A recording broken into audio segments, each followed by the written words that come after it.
so much, Emily, for joining me today. Could you start by introducing yourself? Yeah, thank you, Julia. I'm really happy to be here. My name is Emily Abelson. I work in the Office of Admission at the Frederick Gunn School. I am an associate director of admission and the director of international recruitment. I also coach girls soccer and girls lacrosse here on campus. I live on campus in our main building, which is a boys' dorm. I'm a dorm parent in here. I'm an advisor as well. So Many roles, many many hats roles. to wear. So can you tell us a little bit more about where the Frederick Gunn School is located and what the environment is like on campus in the surrounding area? Yeah, so the Frederick Gunn School is located in northwestern Connecticut. We're in a small town called Washington, Connecticut, named after George Washington. It was said that he kind of came through here during his journey. We are in the Litchfield Hills. Our campus is about 220 acres, and it's set beautifully up in Washington. We have 10 dorms on campus. We have buildings all over campus, an athletic center across campus, and we're really nestled in a wonderful neighborhood of Washington. Mm. So how does the location of the school impact students' experience while there? So we are grateful to be in New England, which has all four seasons. Sometimes the seasons last a little bit longer. We've had wonderful weather this fall, which gave our students ample opportunity to spend a lot of time outdoors, which is what Mr. Gunn's founded the school on. He was an avid outdoorsman. Our campus is back up to a nature preserve, which is Steep Rock, and students will go hiking. They do service out in Steep Rock, and students really take advantage of being in the outdoors. We take our students camping. We'll do trips. I've like camping on the quad or in Steep Rock, which is really fun. But the students take advantage of our natural outdoors being, but also the town of Washington. We give back to the town. We have a gun memorial museum right across the street, which students do some research with. And just the town of Washington itself is nestled in between New Milford, which is a larger city, and we're about 2 hours away from New York City. Okay. So how would you describe the school community or the vibe on campus? We are, I would say, we're a force for good. That is our messaging. That's our community. We're always trying to do something for good and recognizable in the world. It's awesome that we're such a close-knit community as well. We're about 310 students, so not too small, but not too big. Everyone really knows your name, your faculty, your history teacher could be your dorm parent, who could be your field hockey coach. So it really is a close-knit community, and we really challenge students and where they are, but also we don't let them stay where they are. So you're always going to be challenged in a way that's going to push your boundaries just a little bit with some good force in there. Great. What is a surprising or little known fact about Frederick Gunn School? Two I have. They're mostly for Frederick Gunn. Frederick Gunn he is coined as the grandfather of the American camping movement. And yeah, really interesting. So we do, as I said before, we do a lot of outdoors with him, outdoors with his mission and his teachings in mind. And then we have on our green, on the Washington green, we have the first photo we believe that was ever taken of an organized baseball game, and Frederick Gunn is pitching. Oh, In that picture, it's pretty cool to see. So not only the founder of the American camping movement, but the first baseball game ever to be said played in 18, whatever the time was happened here on our campus. mhm. Pretty cool. Okay, cool. And you guys did just undergo this name change. When did it become official? So it became official. So we changed our name previously. Our name previously was called the Gunnery. The Gunnery is actually a name that the students of the original, like Frederick Gunn's original school, gave to the school. So we changed the name back in May to honor our founder, Frederick Gunn. Okay, cool. Yeah, so some people may know it as the Gunnery if you've known the school for a while, but Yeah. the new Frederick Gunn School. So Yes. cool. On campus, maybe it sounds like maybe this year there aren't as many students in the dining hall, but what would be a favorite dining hall food? Ooh, I love a good breakfast for dinner. But so our breakfast is really good, but sometimes they'll do breakfast or dinner, but they also have really good Korean beef tacos. Ooh. So yeah, those would be my favorite. What about a favorite annual school tradition? There's two that come to mind. We have an all school walk. So the original all school walk was 40 miles. Oh my God. That Frederick Gunn did with in 1850, and when he opened the school, that was down to the Connecticut shoreline in Milford, Connecticut. So that was 40 miles. We do not walk 40 miles, but we do go into Steep Rock, that nature preserve that is neighboring our campus, and we walk 8 miles up to the pinnacle. This year, it was cut a little bit short as there was a bear right in the way of getting up to the pinnacle. So we didn't necessarily walk 8 miles, but we did like 5 miles until the whole school had to turn around. Wow. So it's the whole school all together. Yeah, the whole school walks all together. So we found a way to do it socially distanced, kind of outside all together. And then my second favorite would be we have our annual holiday concert, which it's at the end of our winter, in December. So right before everyone goes off to break. And it's where all of our bands and our orchestra and our performances are. And students wear ugly sweaters, and we have a whole school swap gift exchange after a really fun family meal in our dining hall. So a key thing from that, I'm just thinking about it. Everyone sings the 12 Days of Christmas, and it is a tradition of like who can scream like the loudest during that time.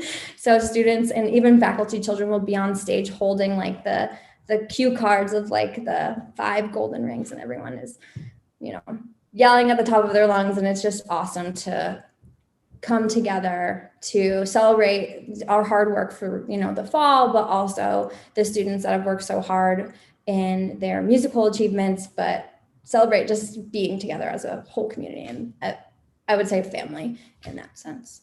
Really nice. What is something new and exciting happening on campus?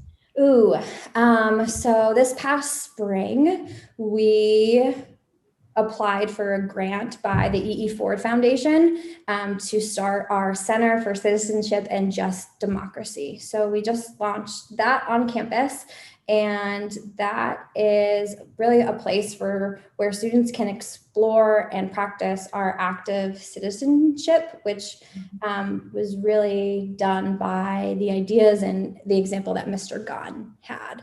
So our community already cheers character and courage and all of the things that he started and risk-taking, but throughout this Center for Citizenship and Just Democracy, we really give a more formal opportunity for students to pursue and practice what it means to be a good change agent and be a force for good within the world around them. So that is really exciting for us here. What was a hot button issue on campus this past year? Maybe obvious. I don't want to say the obvious because everyone knows it's the obvious. I would say, how do you keep students engaged that are all over the world, because we weren't able to be together as a community.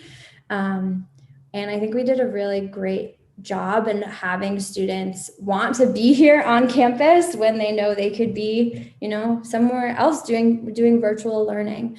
But we work together as a community to still have our community times within the schedule, to still offer students that were unable to come to campus different enrichment activities and still have them connected to campus, whether it be through like a virtual dorm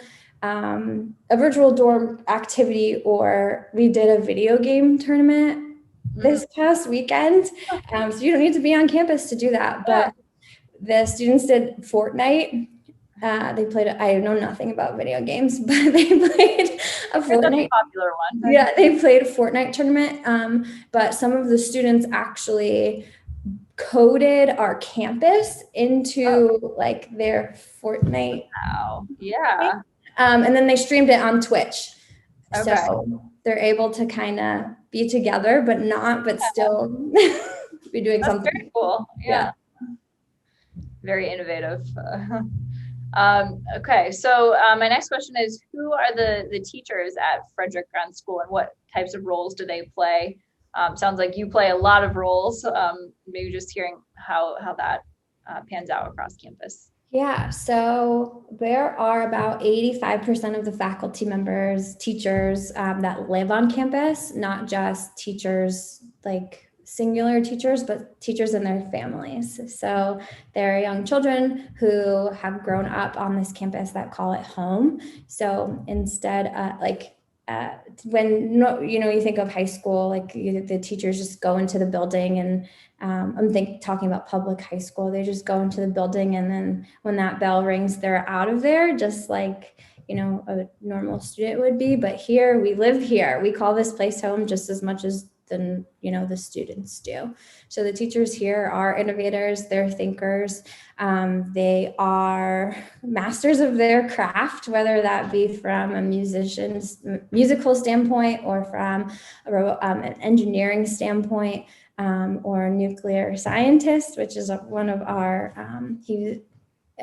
science teachers, Mr. Bailey. He is a physics teacher. He's a retired naval veteran. So there's so many different roles that all of us play. As I said before, I'm a dorm parent and an advisor, and I work in admissions and I coach. So we do really wear all of these hats that help for you, the student, to get a greater understanding of the community feel, but also feel more supported in anything that you may need. Yeah. So what is a unique program or opportunity that the school offers? I would say we have our ideas program, which is our engineering, architecture, robotics program. It's a really robust program, and students are able to explore all of those different areas.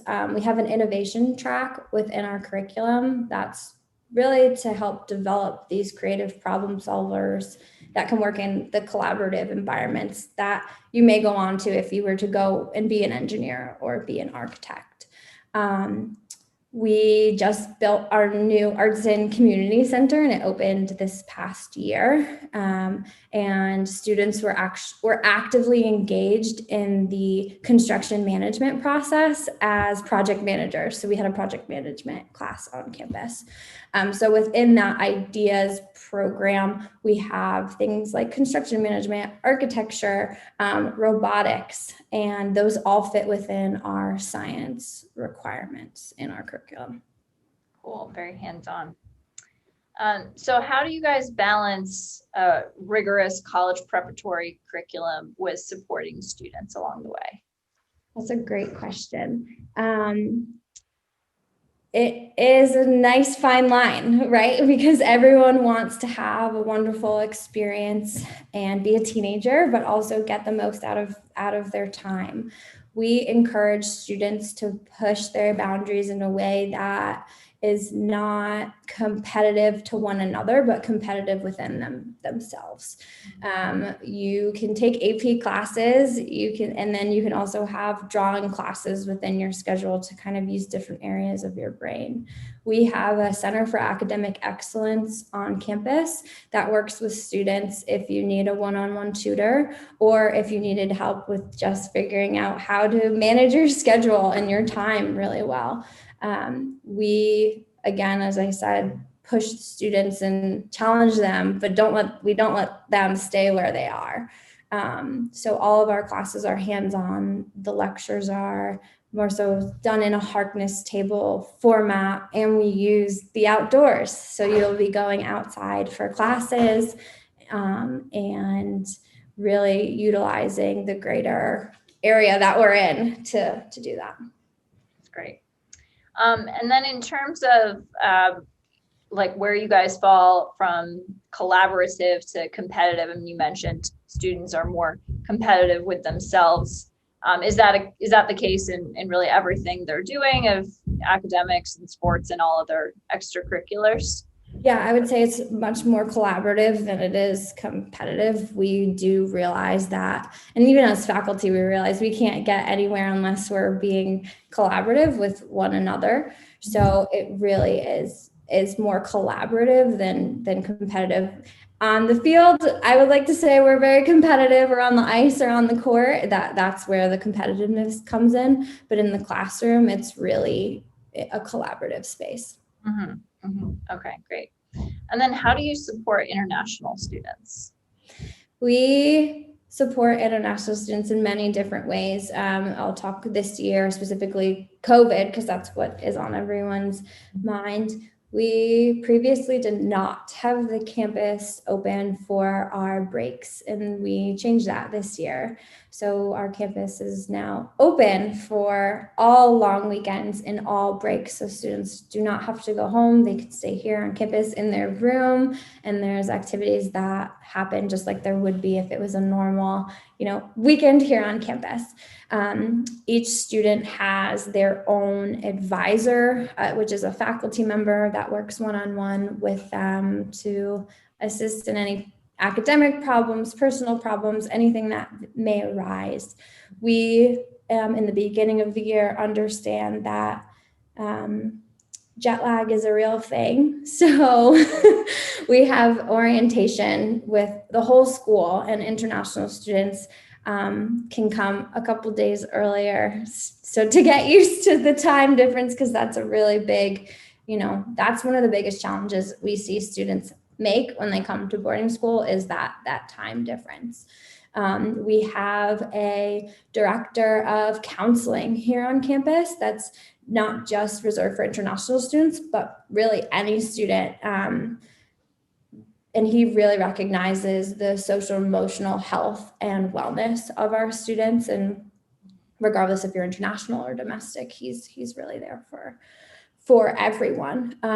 We have an international student coordinator that listens to our international students with what they need, whether it may be they want to have a specific dinner in the dining hall for Chinese New Year, for the Lunar New Year, or to celebrate something a little bit smaller.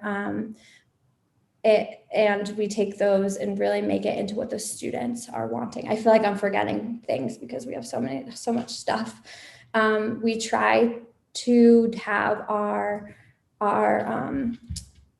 on the weekends, we tried to have one sort of international focused event every single weekend, whether that is going to a specific Asian market or having a cultural kind of discussion about what's happening in the world on campus, but also like how is that affecting us here on campus. So I'm sure I'm missing things, but there's a lot of stuff that we do to support our international students. This year specifically, we made sure for those students that were unable to make it to campus that their virtual classes were in a time that wasn't getting them up at 2:00 in the morning to attend class. So their classes were either in the morning their time or in the evening. So they weren't waking up. Okay. Yeah. Early. That's tough for some people. Yeah, Yeah, I think that's it. There's a lot yeah, that is we value. We value our international students and the crucial role that they play, not only to our community, but to, giving us this global view of the world. And we really listen to them as to like what their needs. So they have a voice and, maybe they want to do this or they want to do that. It's great to see them being advocates for themselves, but also we have the infrastructure in place to support them with wherever they may be. yeah, it's great. So do you have an example of a student you can think of who arrived to campus and because of the opportunities and the infrastructure at school was able to experience growth, which was visible to you guys? Yeah. So we just got our yearbooks this past fall. Then this makes sense, I promise. Okay. And every yearbook, the seniors have a senior page. And I went through and I was like reading because they like leave things to each other and it's just fun to read. And I read one of our international students. I believe I want to say he is at NYU. I think he's in the Northeast now. He's at NYU, and in his in his writing, it was said, when I first came to the gunnery, I was a scared freshman little boy, and I had a sticky note on my mirror to say hi and to smile. Yeah. And I was like, oh my God, I'm crying. Like, that's so cute. And he was like, I just wanted to thank the gunnery for making me the best smiler and the best person that I can be, and to really put myself out there to meet new people.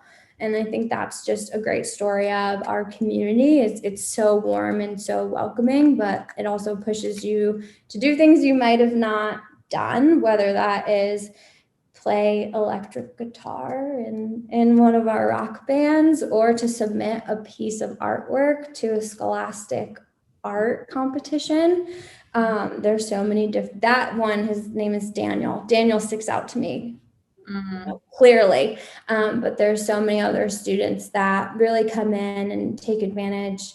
There's a freshman girl right now who skateboards, and she skateboards right outside my window because the freshman girls dorm is behind my window, and she got all of the freshman girls into skateboarding. So that's pretty cool. But there's so many stories of students coming in being scared and nervous and not really understanding who they may be. And then when they leave, it's like, wow, I am this person who I always wanted myself to be, or I'm confident and I understand how I learn. That's also a really big thing, is we help students understand how they learn, because when they get to college, you're the only one advocating for yourself. No one else is doing it for you. So yeah. Great. So to shift gears a little bit and just thinking about, Daniel, who did make an impact on campus and grew a lot, in thinking about shaping the future of Frederick Gunn School, what are the types of qualities you guys look for in candidates, and how do you identify students who will be a good fit for the school? We really look at students who are willing to try, new things, and who recognize that it's okay to fail in a way. We get students who come through that, check the boxes with the music and the art and the sports, and that's awesome that they've tried so many things. But it's really cool to hear a student talk about a time when they failed and it pivoted them in a different way. If when we're interviewing a student, we really want to see them come through in their conversation and their personality. We're looking for students who realize that they have a lot more growing to do, and they want to give just as much to the community as the community is going to give back to them. So the conversations that we have with students that are successful here are the ones that recognize that they still have some opportunities to go, but they also want to take initiative and do something new, like start a video game club, or be a campus. yeah, like be a tour guide and really show off, why you love the school that you're in. So we look for those types of things in the application. Obviously, the recommendations and all of that like takes into consideration, but it's more than that. Yeah, yeah. And I know certainly this year there have been a lot of changes in terms of access to testing, like the SSAT. Yeah. What role does testing and test scores play in this evaluation process for you guys? So for this year, we have gone test flexible. We are not requiring that standardized test, the SSAT, for admission for this admission cycle. We are still requiring a TOEFL or an IELTS. We also have moved away from requiring a VeriCant interview because we do realize that students may not have access to that either. So we just require that English language proficiency exam. Those test scores, they tell us a lot, but they don't tell us the whole picture. So in lieu of those test scores, we're requiring a graded writing sample in English in the application. And we really take a look at that. That is not going to be weighed any more than test scores if students have test scores or if they don't.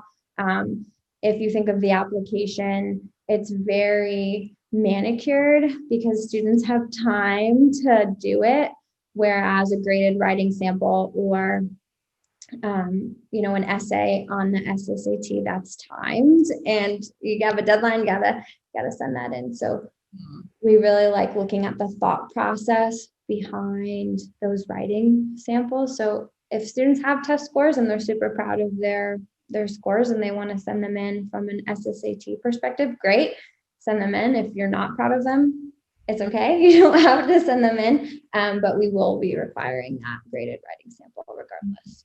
Okay. All right. Got it. And so you mentioned the interview, of course, being a very important role in meeting students and getting to hear their own voice. Do you have any favorite go-to questions that you feel like help to reveal who a student is? I always like to ask students like who their biggest kind of role model is. I know it's a very generic question, but it gives us a little bit of insight into the values that student holds. It's really interesting to see, we have answers like my mom, my grandma, but also it could be an athlete or a poet or a musician. And that gives me a little bit more insight to be like, oh, wow, well, we're talking about athletics, but then you're telling me this other person who might have nothing to do with what you're really passionate about, but it just gives me a little bit more insight. And then I always like to ask students what they're most proud of. We don't like to talk about ourselves a lot. We like to talk to other people just about random things. And it's really hard for us as humans to talk about ourselves in a way that is positive. So I always like to ask students what they're most proud of and have them think that through. Because it lets them feel really good to like talk about themselves in a real positive manner. But also for us, I just like to see like what you're most proud of. Yeah. No, I love that about the school application process, that it does kind of force students to think about things and be proud of themselves. Yeah, that's what it's all about. We have to be proud. Well, so my final question is, what advice would you have for students and families embarking on the boarding school application process?